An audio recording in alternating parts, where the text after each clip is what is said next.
창세기 22장의 2절의 말씀을 오늘은 함께 나누시겠습니다. 말씀을 읽겠습니다. 여호와께서 이르시되 네 아들 네 사랑하는 독자 이삭을 데리고 모리아 땅으로 가서 내가 네게 일러준 한 산 거기서 그를 번제로 드리라. 세교의 가르침 천국의 비밀 2778의 3항에 있는 말씀을 소개해 드리겠습니다.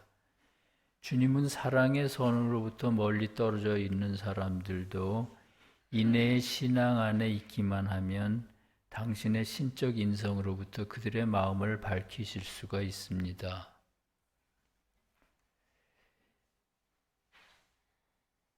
유례가 없을 정도로 과열되었던 선거가 끝나고 새로운 대통령이 선출되었습니다. 그동안의 여론조사에 따르면 어느 당의 후보가 이기더라도 오차 범위 내에서 근소하게 이길 거라고 했는데 개표를 해보니 1% 차이도 아니고 불과 0.7% 차이로 야당 후보가 당선되었습니다.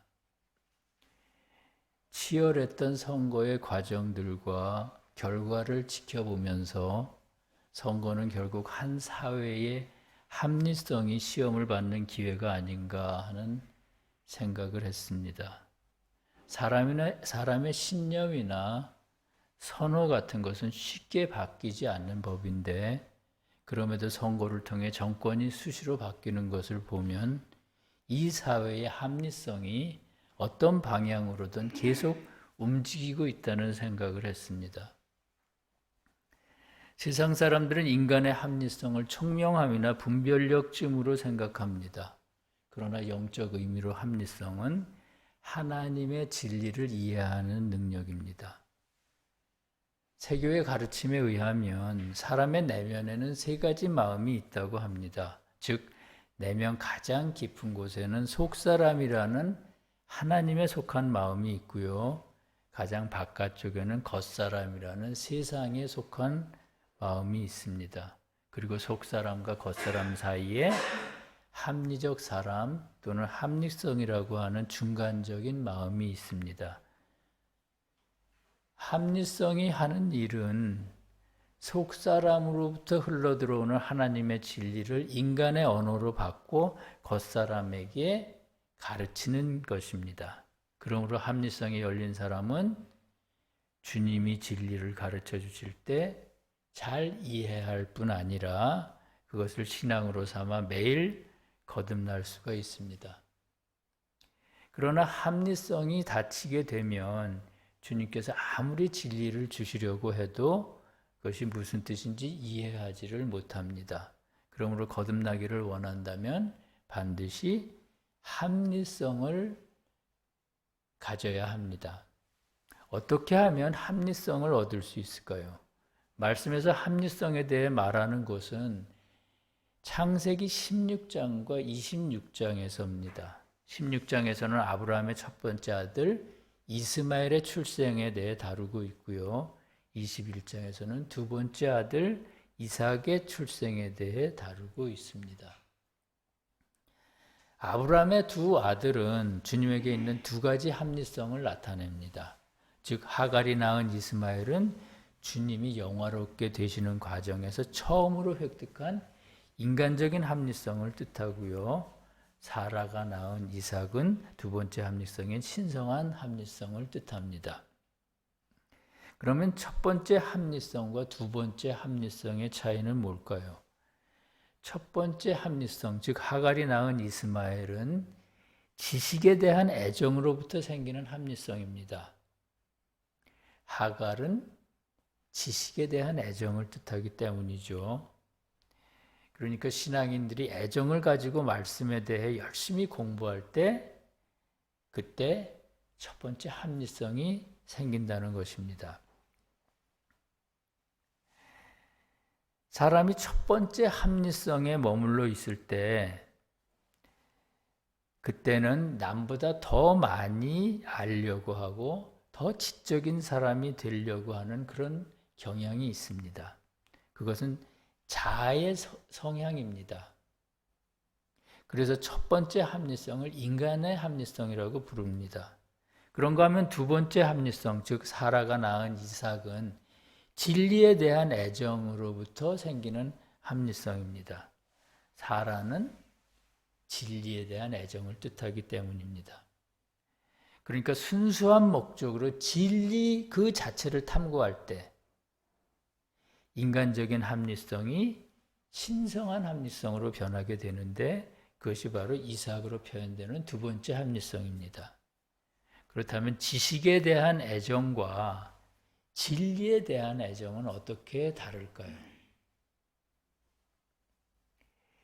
지식이란 인간에 속한 진리입니다. 그래서 그 속 안에는 선한 것이 들어있지 않습니다.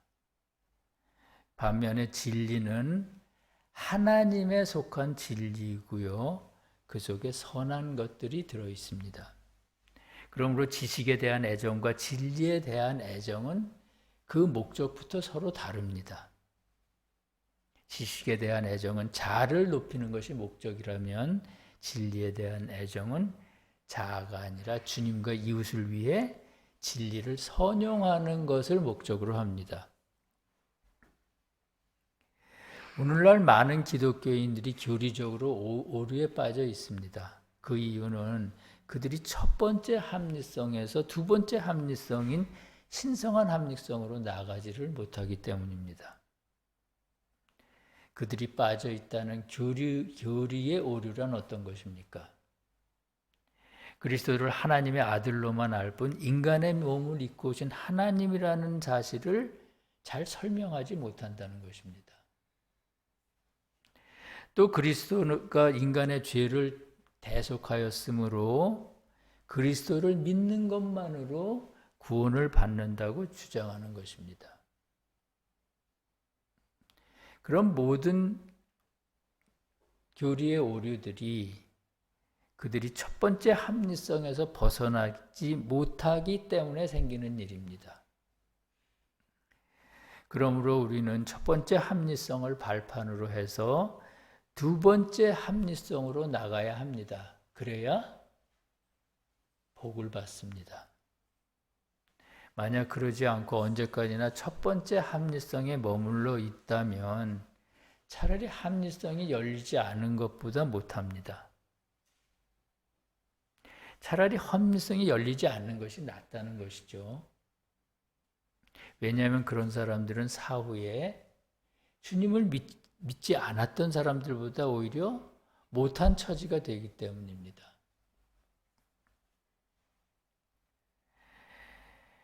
그렇기 때문에 신앙인들은 첫 번째 합리성을 통해 이해한 말씀의 지식들을 바탕으로 해서 두 번째 합리성을 획득해야 합니다. 그러면 두 번째 합리성을 얻으려면 어떻게 해야 합니까? 오늘 본문에서는 그것에 대해 이렇게 말합니다. 여호와께서 이르시되 내 아들 내 사랑하는 독자 이삭을 데리고 모리아 땅으로 가서 내가 네게 일러준 한 산 거기서 그를 번제로 드려라. 문자적으로만 본다면 아주 끔찍한 말씀입니다. 하나뿐인 아들을, 그것도 100세가 돼서 낳은 그 귀한 아들을 번제의 제물로 하나님께 드리라는 것이기 때문입니다. 그러나 영적 의미로 보면 이 말씀 속에는 아주 깊은 하나님의 섭리가 들어 있습니다. 왜냐하면 이 말씀은 주님이 세상에 계시는 동안 주님 안에 있는 합리성이 변하는 모습을 나타내기 때문입니다. 앞에서 말씀드린 것처럼 아브라함의 아들 이삭은 주님에게 생긴 두 번째 합리성을 뜻합니다. 그것은 처음 얻은 합리성인 이스마엘에 비하면 인간의 때를 벗은 신성하다고 볼 수 있는 그런 합리성입니다. 여호와께서 이삭을 모리아 땅으로 데리고 가라고 하는 것은 주님의 시험을 뜻하는데 합리성에 관한 시험을 뜻합니다.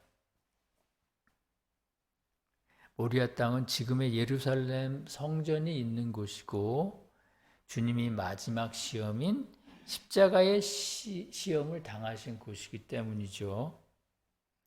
그렇기 때문에 이삭을 데리고 모리아 땅으로 가라고 하시는 것은 주님 생애의 마지막 시험이자 가장 참혹했던 십자가의 고난을 예고하는 말씀입니다.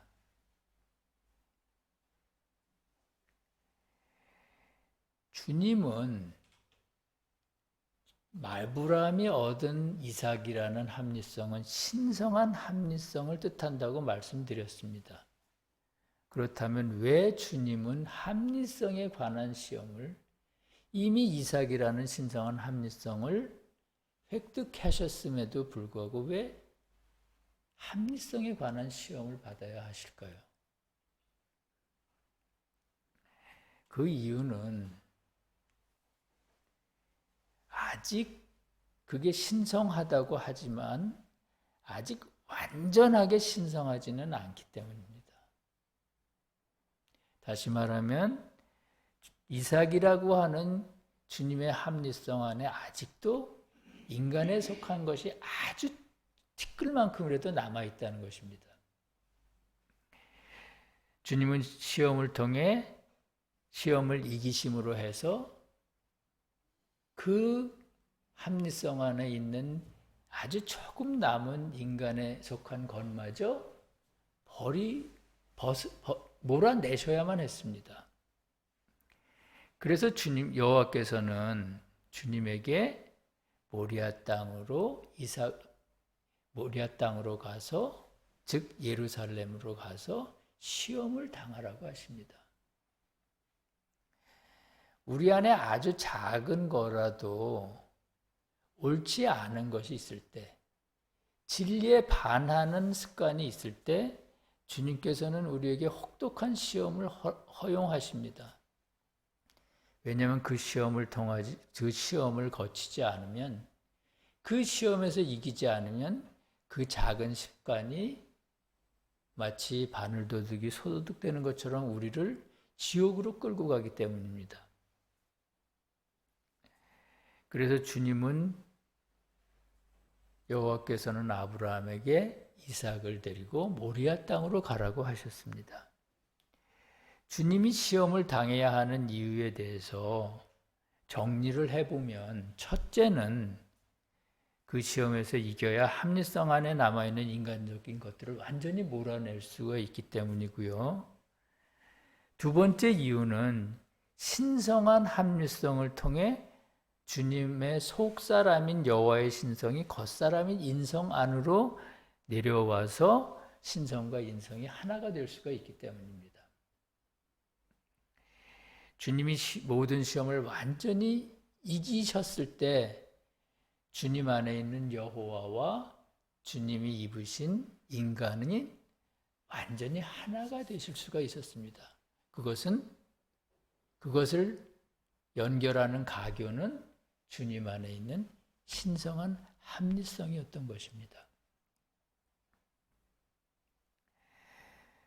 신성과 인성이 하나가 되신 주님, 즉 여호와 하나님이면서 동시에 거룩한 인간이신 주님을 세교회에서는 신적 인성이신 주님이라고 부릅니다.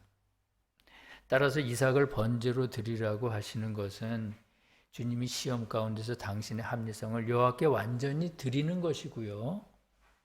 그렇게 해서 합리성이 신성하게 변하는 것을 의미합니다. 그리고 그 신성한 합리성을 통해 신성을 인성 가운데로 이끌어 주님 안에서 신성과 인성이 하나가 되도록 하는 것입니다. 그래서 다윗은 모리아 땅에 제단을 쌓았습니다. 그리고 그의 아들 솔로몬은 그곳에다가 예루살렘 성전을 건축했습니다. 왜 다윗은 그곳에 제단을 쌓았고 왜 솔로몬은 그곳에 성전을 지었을까요? 말씀에서 제단과 성전은 가장 높은 의미로는 바로 주님을 표상하기 때문입니다.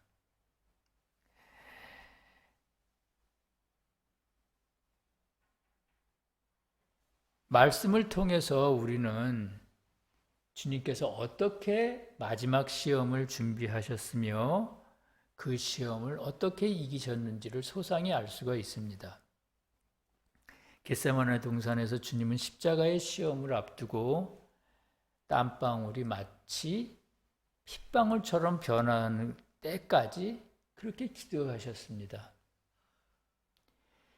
시험의 고통과 두려움이 얼마나 컸으면 아버지여 할 수만 있다면 이 잔을 내게서 거두소서라고 기도하셨겠습니까? 그러나 결국은 나의 원대로 마시고 원대로 마시옵고 아버지의 원대로 하옵소서라고 기도하면서 그 시험에서 최후의 승리를 거두셨습니다. 또 십자가 위에서는 목마른 것도 참을 수가 있었습니다. 아픔도 참으실 수 있었습니다. 주님이 가장 견디기 어려웠던 것은 여호와의 부재였습니다. 시험이 극한에 다다랐을 때 마치 여호와 하나님마저 당신을 버리신 것 같은 그런 착각에 빠졌습니다. 그래서 나의 하나님 어찌하여 나를 버리십니까? 이렇게 외치셨습니다. 그리고 마지막에는 이제 다 이루었다. 아버지여 제 영혼을 아버지 손에 맡깁니다. 이렇게 기도하시면서 숨을 거두셨습니다. 주님은 그렇게 여호와께서 이끄시는 대로 모든 시험에서 완벽하게 이기시고 신성한 인간이 되셨습니다. 사랑하는 성도 여러분, 오늘 말씀을 통해 합리성이 닫힌 사람은 주님을 만날 수도 없고요. 진리를 볼 수도 없습니다. 그런 의미에서 합리성은 주님과 주님의 나라를 바라보는 창과 같은 것이라고 생각합니다. 그러나 처음부터 맑고 투명한 합리성을 가질 수는 없습니다.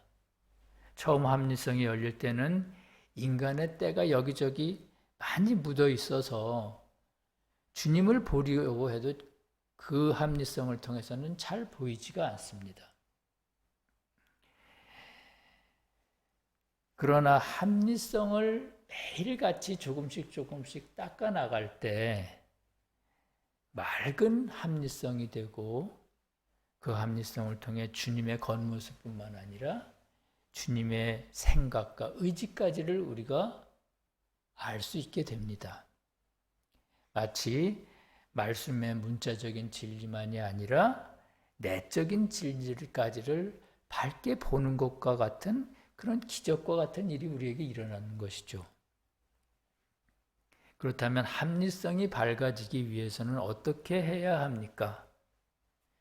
주님이 시험을 이기신 것처럼 우리도 시험에서 이겨야 합니다. 시험에서 이길 때마다 합리성이 조금씩 밝아집니다. 어떤 시험이든 압도적으로 이기는 경우는 거의 없습니다. 주님이 시험을 당하시는 모습을 보더라도 우리는 그것을 명확하게 알 수가 있습니다. 처음에는 진리를 가지고 지옥의 유혹을 거절합니다. 그러나 진리만 가지고는 결국 질 수밖에 없습니다. 우리 신앙인들은 그것을 너무나도 많이 경험합니다.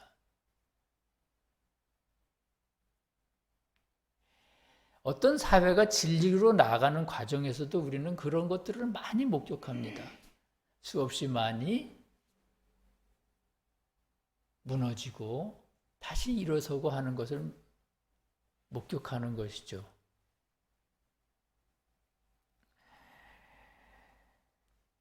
진리만 가지고는 결코 시험에서 이길 수 없다는 것을 우리는 알아야 합니다.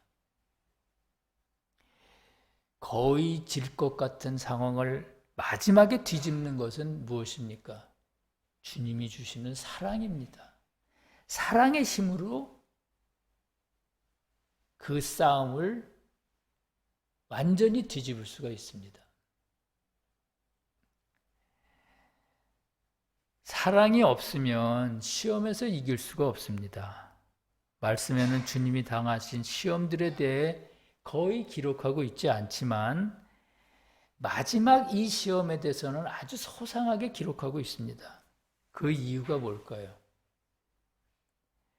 마지막 시험의 속성과 주님이 그것을 어떻게 이기셨는지를 보여주기 위해서라고 개인적으로 생각합니다. 시험이 깊을수록 사랑을 잃지 않도록 노력해야 합니다. 그래서 여호와께서는 아브라함에게 모리아 땅으로 가라고 그렇게만 말씀하시지 않고요. 그곳에 있는 한 산으로 가라고 하셨습니다. 그 산은 속뜻으로 하나님과 이웃에 대한 사랑과 그 사랑에서 비롯한 선을 의미하기 때문입니다. 그러므로 산으로 가라고 하시는 것은 모든 시험은 결국 사랑의 힘으로 이겨야 한다는 뜻입니다. 모리아 산으로 가라고 하신 말씀의 은혜가 이 진리 안에 있는 모든 성도들과 함께 하시기를 간절히 기도합니다. 예수께서 이르시되 너희가 이 성전을 헐라 내가 사흘 동안에 일으키리라. 그러나 예수는 성전된 자기 육체를 가리켜 말씀하신 것이라. 아멘. 함께 기도하시겠습니다. 사랑과 자비의 주님, 그렇게 고대하던 봄비가 내려 대지를 촉촉이 적시고 있습니다. 이 비가 진리의 비가 되어 산과들을 태우는 악한 불길을 잠재우기를 원합니다. 또한 시리에 빠진 사람들에게 위로의 비가 되기를 원합니다. 오늘 말씀을 통해 주님께서는 우리에게 시험을 허용하시기도 하고 시험에서 이기는 영광을 주시기도 한다는 사실을 배웠습니다. 주님, 저희가 시험 중에 좌절할 때 마치 주님으로부터 버림받은 것 같은 착각을 느낄 때가 있습니다. 그러나 그 모든 고난이 우리들의 합리성을 주님께로 활짝 열게 하시려는 섭리임을 깨달았습니다. 주님이 주신 깨달음으로 돌처럼 단단한 저희들의 마음이 열리기를 원합니다. 그리하여 매일같이 주님의 선과 진리를 먹고 마시게 하시고 거듭나도록 도와주시옵소서. 주님, 새로 선출된 대통령에게 이 나라를 잘 이끌도록 사랑과 지혜를 내려주시옵소서. 산불로 인해 피해를 본 이웃들과 전쟁의 참화를 겪고 있는 형제들을 보살펴 주시옵고 고난을 통해 그들이 진리를 깨닫도록 인도하여 주시옵소서. 나라와 권세와 영광이 아버지께 영원히 있사옵나이다. 아멘.